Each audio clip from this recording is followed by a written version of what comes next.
आपके यहां तो 333 करोड़ देवी देवता है, 333 करोड़ भगवान है, तो आप कैसे बना सकते हैं? अगर किसी को 1000 साल की जिंदगी भी मिल जाए तो भी वो इतने करोड़ों भगवानों को कैसे राजी कर सकता है? तो जरा ये 333 या 33 करोड़ या 33 कोटि, इसका क्या मतलब क्या है? ऐसे आप समझिए, जब आप नर्सरी केजी में पढ़ते हैं तो एक ही टीचर आपको सारे सब्जेक्ट पढ़ा सकता है। जब आप तीसरी चौथी में आते हैं तो 2-3 टीचर चाहिए। 5वीं छठी में 8-10 टीचर चाहिए। 10वीं 12वीं में आप आते हैं तो सब्जेक्ट अलग अलग हो जाता है। साइंस में जो फिजिक्स पढ़ाएगा वो केमिस्ट्री नहीं पढ़ाएगा, जो जूलॉजी बनाएगा वो नहीं पढ़ाएगा। जब आप पोस्ट ग्रेजुएशन में जाते हैं तो स्पेशलाइजेशन अलग अलग हो जाता है, और जब आप पीएचडी में जाते हैं तो टॉपिक एक एक हो जाता है। यानी वो एक सब्जेक्ट जिसको आप केजी में कहते थे सबे मिला के एक हैं, वो पीएचडी तक आते आते सैकड़ों हो जाते हैं। तो बस इतना समझ लीजिए, जो ज्ञान और चेतना के जिस स्तर पर होता है उसको उतना ही स्तर समझ में आता है। हिंदू और भारतीय संस्कृति चेतना के उस स्तर पे थी जो पीएचडी और पोस्ट डॉक्टरल का लेवल है। इसलिए एक एक सब्जेक्ट के, एक एक टॉपिक के, एक एक चीज के एक्सपर्ट हैं। तो देवता भी, अब आप ये बताइए, भगवान तो अनंत है ना, तो अनंत का स्वरूप एक ही रूप में होगा, अनंत की अभिव्यक्ति भी अनेक प्रकार की होगी। और ये तो वो लोग हैं मान्यवर जो ये कहते हैं कि आइसक्रीम तो 50 प्रकार की होनी चाहिए, ठीक है, ड्रेसेस दर्जनों प्रकार की होनी चाहिए, मॉर्निंग इवनिंग फलाना ढिमाका, और भगवान एक प्रकार के होने चाहिए। क्यों? इसलिए कि भगवान के लेवल पे अभी वो प्रिमिटिव लेवल पे पड़े हैं, जिसे कहते हैं करिया अक्षर भैंस बराबर। तो इस कारण से उनको लगता है, ये उसमें मैं उनको दोष नहीं देना चाहता, जिसका जितना स्तर है, जैसे हमारे यहां कहते हैं ना, आकाश से पानी समान रूप से बरसता है। बरसात का सीजन चल रहा है ना, एक गिलास रख दीजिए तो गिलास भर पानी आएगा, जग रख दीजिए जग भर पानी आएगा, बाल्टी रख दीजिए बाल्टी भर पानी आएगा, ड्रम रख दीजिए ड्रम भर पानी आएगा, सरोवर में सरोवर भर के आएगा, नदी में नदी भर के आएगा। तो जिसकी जैसी पात्रता, विद्या ददाति विनयम, विनयम ददाति पात्रताम। तो पात्रता के अनुसार लोग अपना अपना ज्ञान ग्रहण करते हैं। अब जैसे एक सवाल किसी ने उठा दिया, नाम लेने की जरूरत नहीं है, उन तक अपने आप पहुंच जाएगा जवाब, अगर अब तक नहीं मिला होगा तो। भाई भगवान गणेश जो है, भगवान गणेश का सर जो है वो हाथी का क्यों है? और उन्होंने पूछा कि ये भगवान कैसे हो सकते हैं, इसका कोई लॉजिक है, कोई एक्सप्लेनेशन है?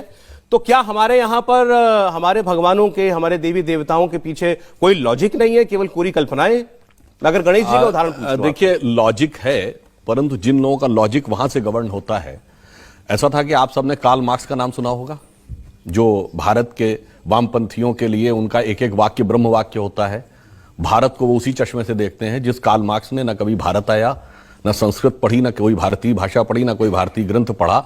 उसने न्यूयॉर्क हेराल्ड ट्रिब्यून में 1854 में एक आर्टिकल लिखा अमेरिका में, और उसमें उसने ये चीज प्रयोग की, उसने एक शब्द प्रयोग किया कि जो ब्रिटिशर्स भारत के साथ कर रहे हैं वो दुखद है परंतु आनंददायक भी है। He said कि whatever the Britishers are doing to India, the destruction is painful but pleasurable also. क्यों? उसने क्या कहा? हाथी गणेश, बंदर हनुमान और नंदी बैल को पूजने वाले हिंदू चाहे जितने भी डेवलप्ड क्यों ना हो, ये इसी लायक हैं कि इन पर हुकूमत की जाए। और उनके मानस पुत्र आज उसी नजरिए से देखते हैं। अब इसको समझने के लिए क्या दृष्टि सही है? कभी आप लोगों ने सोचा है कि गणेश जी के जो इन्होंने कहा हाथी का सर क्यों है, और हाथी का सर है चूहे की सवारी है, कुछ कनेक्शन, बहुत कॉन्ट्रडिक्शन है ना। अब उसके बाद देखिए, सूंड जब भी आपने गणेश जी की देखी होगी तो वो यूं ही दिखी होगी, यूं नहीं, अपवर्ड्स। और गणेश जी क्या है? एक दंत। हाथी के तो 2 दांत होते हैं, तो एक दंत क्यों है?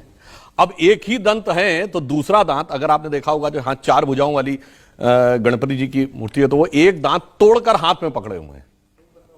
भाई एक दांत था तो एक ही दांत होता, पर ये दूसरा दांत टूटा हुआ है। ऐसा क्यों है वास्तविकता में? और गणेश जी हैं क्या? अष्ट सिद्धि, रिद्धिपति सिद्धिपति, ठीक। 8 सिद्धियां क्या हैं? अणिमा, गरिमा, महिमा, लघिमा, प्राप्ति, प्रकाम में ईश्वत्व, वशित्व। तो उनका पूरा स्वरूप जानते हैं क्या है? वह शरीर में जो हमारे यहां चेतना की जागरण की प्रक्रिया होती है, वह उसके प्रतीक है। हाथी का सर इसलिए कि हाथी के सर पे गजमुक्ता होती है, और सूंड कुंडलनी की शक्ति का प्रतीक है।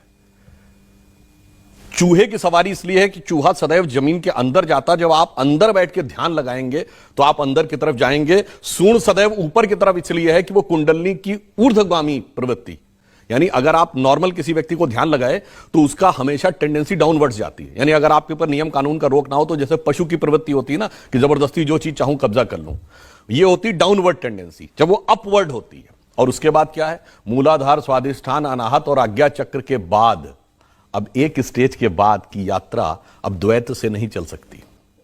यानी अब आपको ब्रह्म और संसार में से एक के साथ संबंध विच्छेद करना पड़ता है, तो संसार से संबंध तोड़ना पड़ता है। इसलिए एक दांत है और दूसरा दांत तोड़ा हुआ है, फिर आगे की यात्रा ब्रह्मरंध तक जाती है। तो आप ये समझिए, अब जिसको इसके फंडामेंटल्स ही ना पता हो उसकी हम गलती थोड़ी करते हैं।